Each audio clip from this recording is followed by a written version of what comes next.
Survivor Borneo, the season that started it all. Before the blindsides, before the idols, before Jeff perfected his torch snuffing technique, he had 16 strangers, one island, and absolute chaos. From explosive jury speeches to accidental spa treatments, we're counting down the top 10 craziest moments of Survivor Borneo. Did your favorite make the list? Drop a comment down below and let me know which moment had you screaming at your TV. This is the dance you do when you realize you just made $1 million.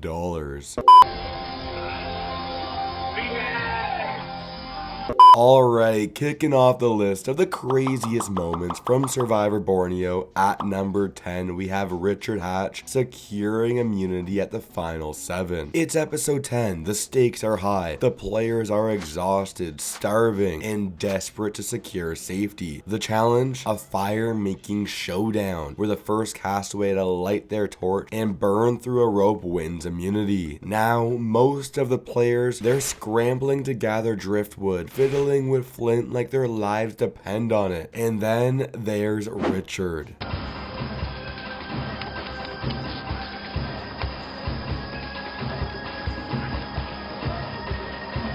Cool, calm, collected. The man isn't breaking a sweat. He's locked in, like he already knows how this is going to play out. And sure enough, it does. Boom, flames, victory, immunity necklace secured. And what does Richard do? Does he pump his fists and sit back down? No. Does he give a polite golf clap for himself? Absolutely not. Does he launch into an immunity-fueled interpretive dance? You bet.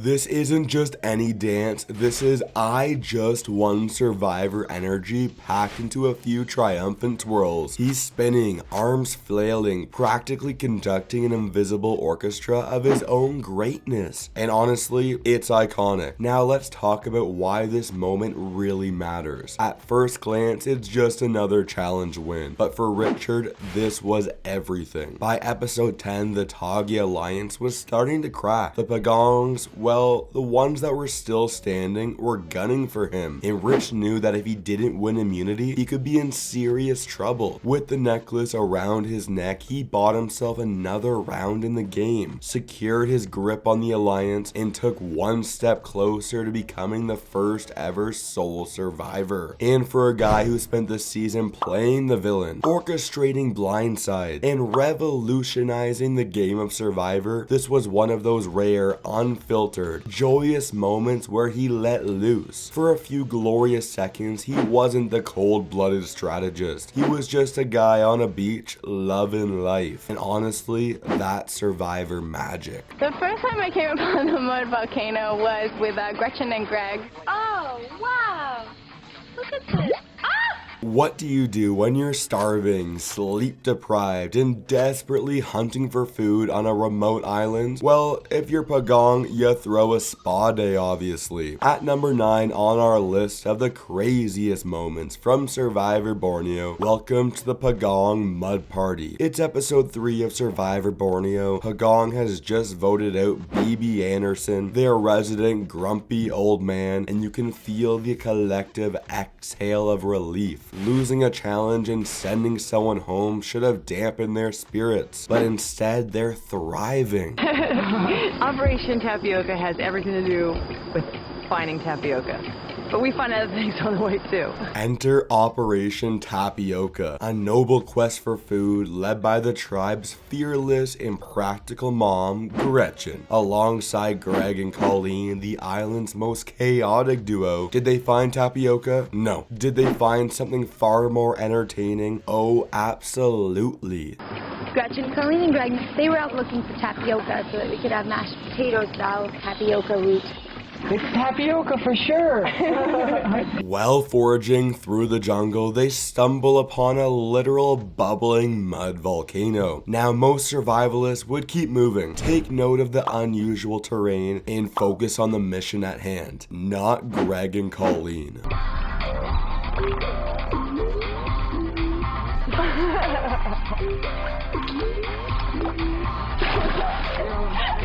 The second they realize what they found, all thought of food disappears. Within moments, they're lathering themselves up, giggling like kids on a playground. This was no longer a search for sustenance. This was an oasis, a pagong day spa, an excuse to get even weirder than usual. And if you think Greg wasn't already completely in his element, you haven't been paying attention. Naturally, Colleen takes things up a notch by bringing the experience back to camp. What is wrong with you people?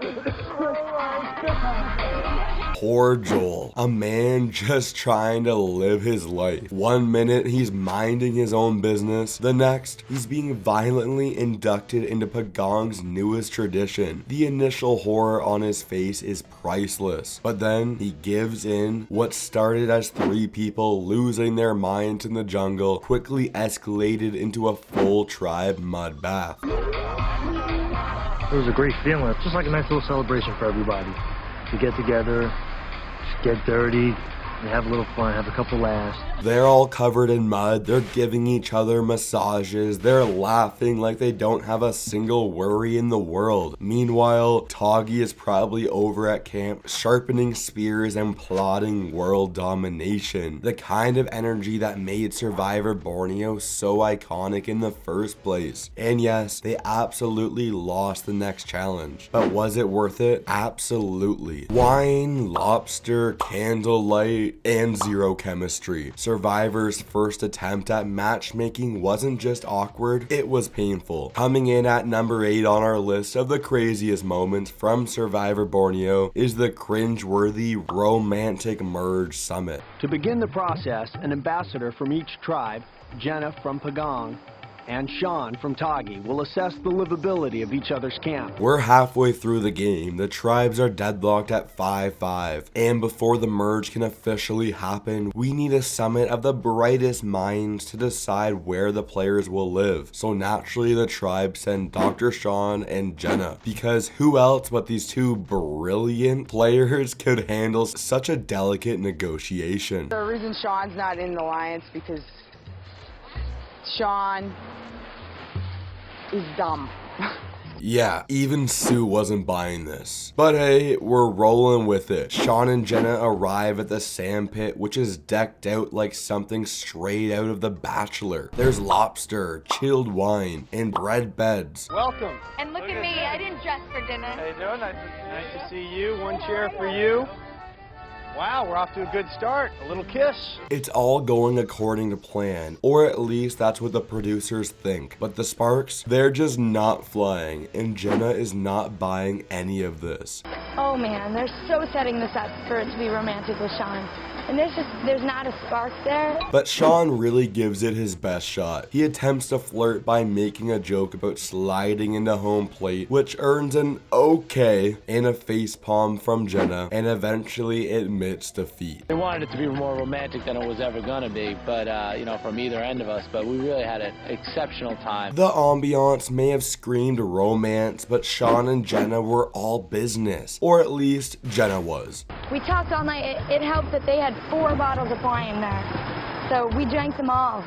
And we were both pretty drunk. To cap off the night, they did the only thing left to salvage this disaster of a date. They emptied the rest of the wine and went to sleep. No love connection, no strategy breakthroughs, just a lot of cringe and some lobster tails. Was it a romantic disaster? Absolutely. You gotta give the producers credit for trying to create Survivor's first love story.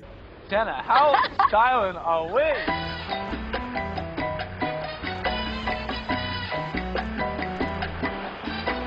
Before we head on to our number 7 craziest moment of Survivor Borneo, here's your chance to help me on my mission to pass the wannabe Russell, aka Russell Hanson subscribers. So make sure to like this video, subscribe to Russell Muscle TV so you can be there for the exact moment we become the superior Russell.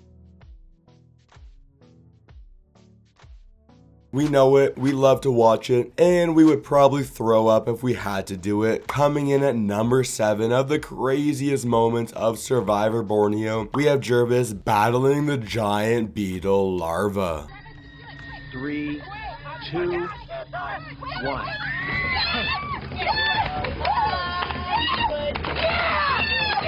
It's the second episode of Survivor Borneo. There has been one immunity challenge so far, which has been won by the younger, more carefree Pagong tribe. They are still riding high from their first win, and they are hoping to get used to avoiding tribal council. The Pagong tribe won last week's immunity challenge, Quest for Fire.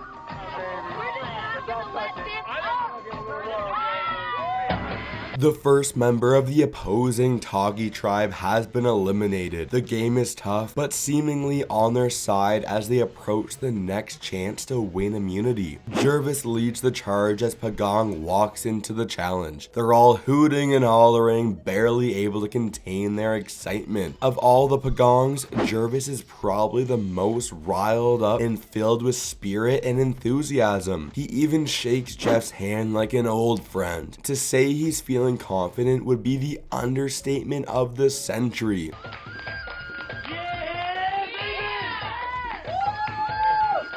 Welcome. Yeah, right on. Thank you. So they walk into the next immunity challenge feeling very cocky. They sit down on these luxurious looking cushions opposite the Tagis. The 17-year-old Rudy looks like he has a hard time just sitting down on the cushion. Grab a seat, guys. Pagong, thanks for bringing back the immunity idol. Everything about this tells us that Pagong is going to be victorious again. They have the energy, they have the youth, and they have a recent win on their side. And we turned it into an immunity competition. So let me just give you a visual. Yeah. Now, Borneo, this is considered like sushi. As Jeff lowers the bowl of beetle larvae onto the table, we see Jervase mouthing some obscenities and shake his head. His eyes are locked on the bowl in disbelief. This is the moment the wind is taken out of his sails. And it is the first ever food challenge, and this time they're eating gigantic beetle larvae. Everybody just take one. Now, these will squirm away. Jeff encourages the players to take one beetle larva for themselves, but Jervase can't even look. He leans back on his cushion, trying to get as far away from the larva as he can. They're called Bhutan. And after all of this, guess who's first to consume their beetle larva on the Pagong tribe? The one and only, the insect-loathing Gervase Peterson. Where's the cockiness now, Jervase? They're Bhutan. On the opposing tribe is Dirk Bean. He's not a major part of the story of Survivor Borneo, but he does a great job at eating his bug like it's nothing and messing with Jervase's head.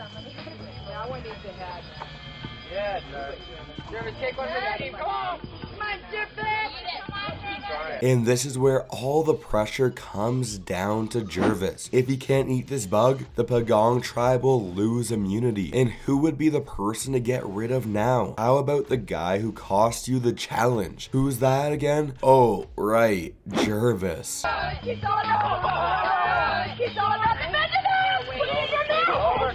He says he can't do it. He says it's impossible. And to make matters worse, we have Sue from the opposing tribe pulling out all the stops to psych Jervase out.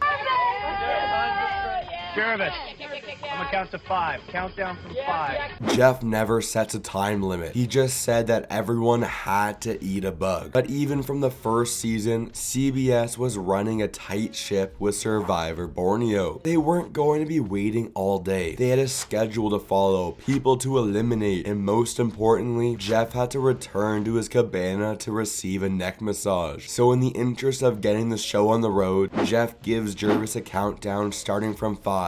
3, 2, 1.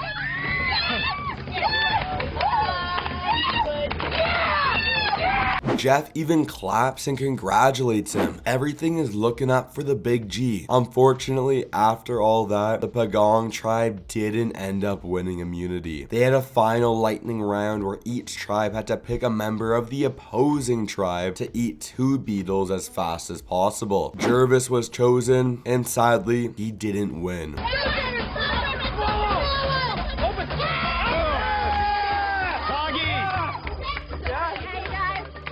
But this just goes to show you the type of psychological warfare the Survivor producers were willing to use on their contestants from as early as the second ever episode. And we all know Survivor is a game of strategy, manipulation, and outmaneuvering your competition. So naturally, Dr. Sean Kenneth decided to vote people out in alphabetical order. Coming in at number 6 on our countdown of the craziest moments from Survivor Borneo, we have Dr. Sean's infamous alphabet strategy. A plan so ridiculous, so naive, and so devastating that it basically turned Sean into a walking, talking voting guide for the Tagi Alliance.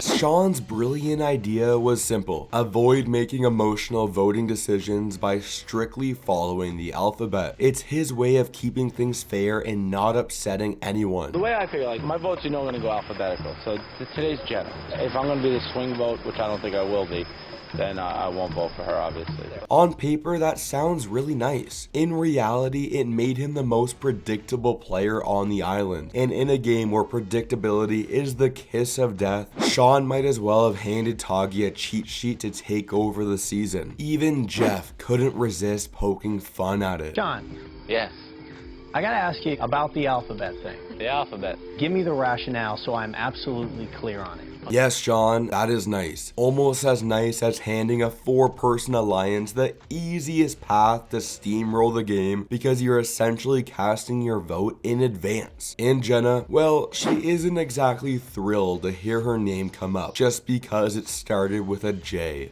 Jenna, what's your take on that? I'm next. I'm today. That's true. Yes, I'm Jay.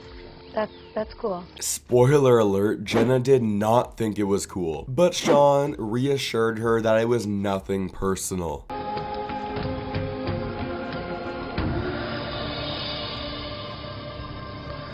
Continuing my alphabetic strategy. Imagine sitting at tribal council hoping for a strategic, game-changing move, only to realize you're getting voted out because of alphabetical order. Jenna must have been sitting there thinking, really? My $1 million dream is ending because of ABCs? Even Jervase had to chime in. Like my granddaddy used to say, if you want to be seen, stand up.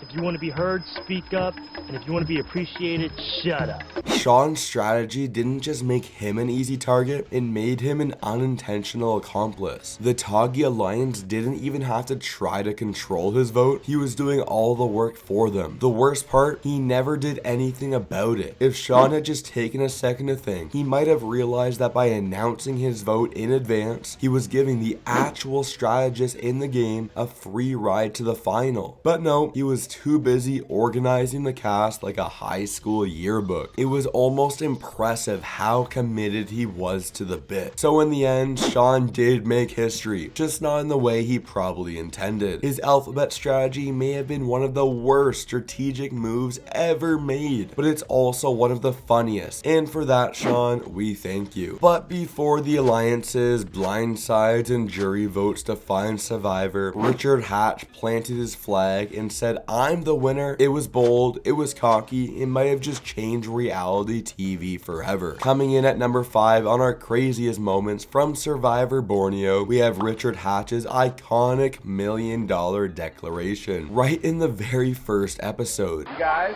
I think the first thing we ought to do is talk about how we're going to do whatever we're going to do. Talk about the process. All right, listen, let me give you a rough quick. Richard's vision, a cohesive team working toward a shared goal. But that's easier said than done when no one could agree on what's important. Everyone talking and no one listening. And Richard could not hide his frustration. I appreciate what he's trying to do as far as bring the team together and stuff, because that's one thing that needs to happen. I think he's got some good skills in that area, and unfortunately people like that annoy me. And then there's Sue, who isn't exactly Richard's biggest fan at this point. She's rough around the edges, she doesn't need his corporate lingo, and she is not shy about letting him know exactly how she feels. Sometimes though, Richard, you kind of gotta do things in spots as you go along, and sometimes things can't be that planned out. And at this point, you would think Richard would say, you know, maybe I shouldn't piss off someone on my team within minutes of speaking to them. Maybe I should go with the flow. But he wouldn't be the controversial, somewhat egotistical Richard Hatch we've come to know and usually love if he kept his mouth shut. Or lots of people talking about different things is that nobody's working toward a particular goal. Not the silly little stuff about, oh, who's going to sleep where, what are we going to do, but why are we here? Mark Burnett's book described the psychological evaluation of Sue, and it pointed out just how combative Sue could get if someone underestimated her intelligence. There's a lot more going on here than just a Midwestern accent. And I have, for me, but we haven't for us. And for the next 7 ejections, 21 days, we have to function together or we fail. This wasn't just a difference of opinion, it was a clash of worlds. Richard, the corporate strategist from Rhode Island, is all about planning and communication, while Sue, the truck driver from Wisconsin, is all about action. Both of them think they're right and no one is backing down. It's white collar versus blue collar. Only 30 seasons too early. And I don't know corporate world at all. And corporate world ain't going to work out here in the bush. No, and I'm not talking corporate world. I'm talking creating a team. And working together. It's messy, it's chaotic, and it's exactly what the producers were hoping for. According to Mark Burnett's book, this moment was a revelation. It was proof that Survivor's social experiment, aka throw people from wildly different backgrounds into one camp, had the potential for fireworks. This friction between Sue and Richard showed this wasn't just a game about survival, it was a game about people. But I've got the $1 million check written already. I mean, I'm the winner. And it's that kind of cocky attitude that makes people really hate your guts. Did Richard just declare himself the winner? You bet he did, and here's the crazy part. He wasn't wrong. But what's even crazier is how close Richard came to being the first boot of the season. Mark Burnett has said that Richard was not well liked in early Toggy, and his name was being thrown out as a big target at first. If a few things had gone differently, the game-changing moves that made Richard the pioneer of Survivor gameplay. What do you think we're doing now? Not functioning together at all. This wasn't just a clash over working or planning. It was the spark that ignited Survivor strategy. Richard wasn't focused on the here and now. He was already playing the long game, trying to build a team to last him the 39 days. But Sue, she thought they were doing just fine with the corporate playbook. Action, man. Action, Richard. Yeah. Action. Well, you don't want to act ahead. Their dynamic was rough, but it also laid the foundation for one of the most important relationships of the season. Despite their differences, Sue and Richard would form an unlikely alliance, one that would carry both of them all the way to the final four. But it's just, how do I get there from here? This game wasn't just about surviving on an island, it was about surviving each other. And in this moment, Richard Hatch proved that he was playing to win. But moving into the next iconic moment, imagine standing on a log for hours, holding on to your shot at $1 million, only to step down on purpose. And its nature and its execution. We're calling it hands on the immunity idol. And the challenge is to simply keep your hand on that idol as long as you can. Number 4, craziest moment in Survivor Borneo, Richard Hatch stepping down from the final 3 immunity challenge. It's the first season, the stakes couldn't be higher, and this moment perfectly encapsulates Richard's unconventional approach to the game. Just recognize what I've done to get here. Si, senor. I wish you both luck. Rich! The game is down to the iconic final 3, Richard, Kelly, and Rudy. In Survivor's first ever endurance-based final immunity challenge, the rules are simple, but the stakes could not be higher. Whoever lasts the longest wins immunity and chooses their opponent for the final 2. The challenge is grueling, balancing on small logs while holding on to the immunity idol for hours underneath the Borneo sun. You don't want to smoke? They smoke. You know what oranges smell I like oranges.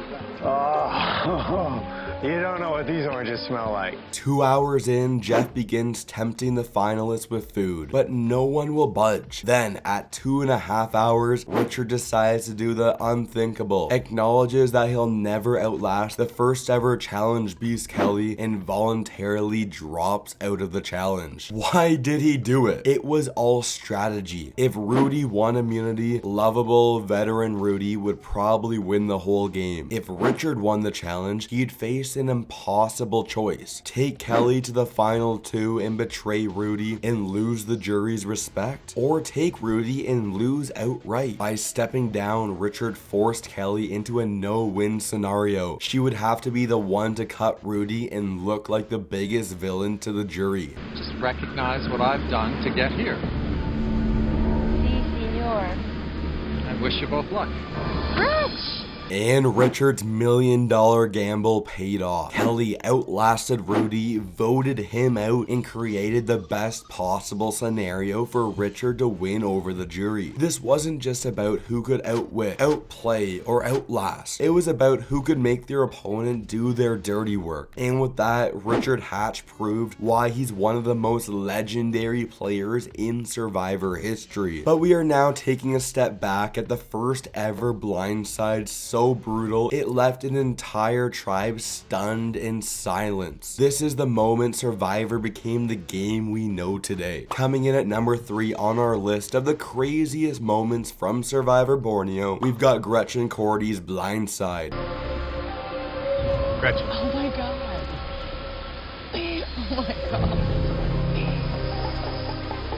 It's me. It's episode 7, The Merge. A fresh start, a level playing field. Both tribes sit at 5 members each, and as far as Pagong is concerned, they've got nothing to worry about. Good old fashioned who annoys me the most voting. Enter the villains, or heroes depending on who you ask. Richard Hatch, Kelly Wiglesworth, Suha, and Rudy Boesch. These 4 decided to do something that no one in Pagong had even considered. They coordinated their votes, and their target, Gretchen Cordy. Gretchen wasn't just a strong player, she was the heart and soul of Pagong, their leader without a title, and the person most likely to keep their disorganized, happy-go-lucky group from collapsing under its own cluelessness. So naturally, she had to go. We've replaced the immunity idol with an immunity talisman.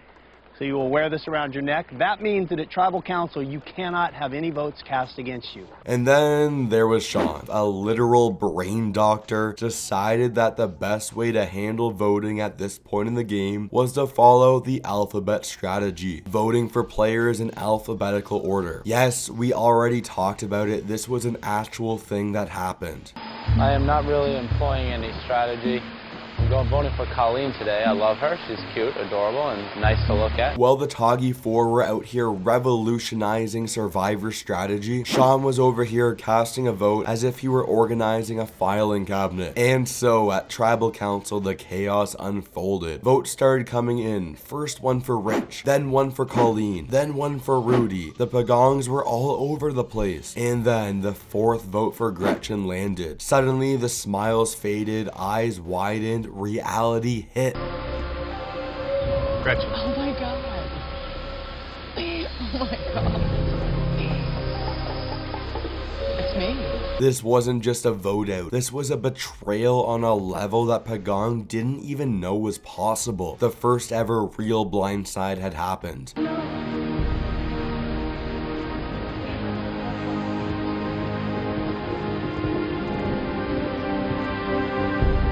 Survivor was no longer just a social experiment. It was a game. Now, let's be clear, this wasn't just about sending Gretchen home. This moment set the blueprint for how to dominate Survivor. This vote wasn't just a blindside, it was the blindside, the one that created the Survivor we know today. And if you don't believe that, just ask the hundreds of players since who have been blindsided in similar fashion. Coming in at number 2 of our craziest moments from Survivor Borneo, we have Hawk's Snakes and Rats speech. It's not just one of the most influential moments in Survivor history, it's one of the most iconic moments in reality TV. But if I were ever pass you along in life again, and you were laying there dying of thirst, I would not give you a drink of water. It's final tribal council, and it's Sue Hawk's chance to address the finalists. And by address, I mean drag Kelly through the mud and leave no survivors. Kelly probably thought she was going to skate by with her apologetic, "I'm just doing my best" responses. But Sue was not about to let that happen. The producers saved the sucker punch for last. Good job, producers.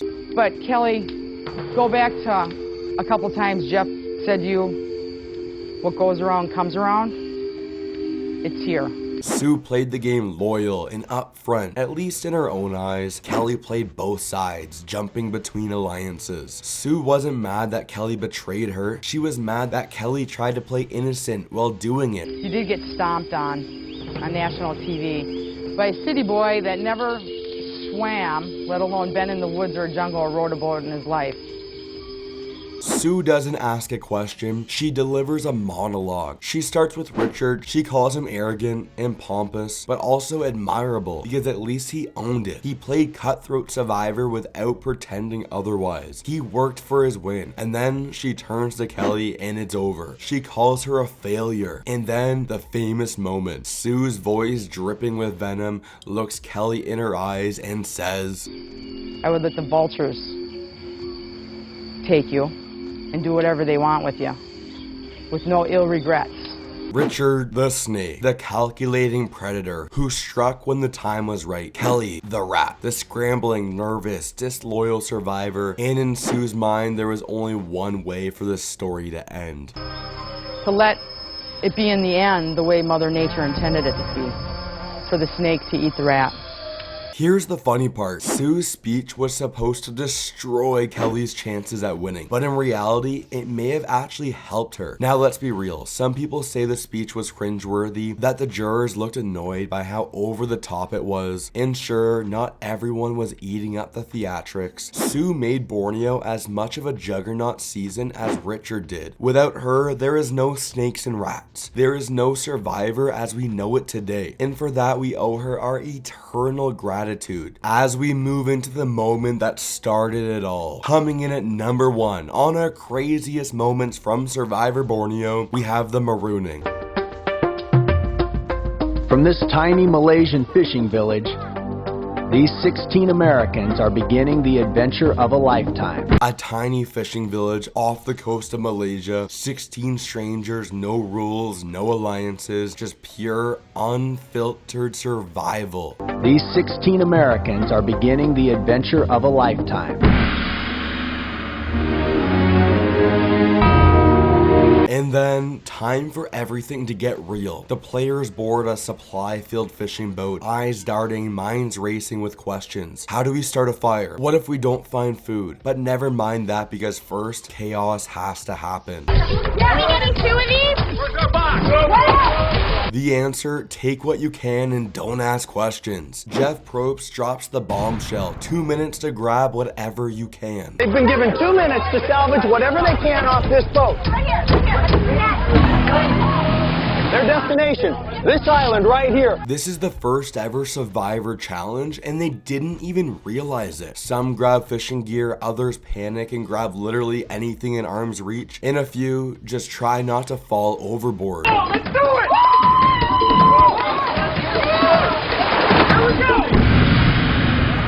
And then, just like that, the tribes are off, battling towards their new reality. Taggy in orange, Pagong in yellow, both completely unaware of what's to come. This is Survivor. No clue that this game will change television forever. Jeff Probst said it best. To win, you must survive the island, survive the vote, and ultimately, survive each other. If you don't want to jump off the boat with the rest of the castaways, jump on over and click right here where we count down the top 10 craziest moments of Survivor, the Australian outback.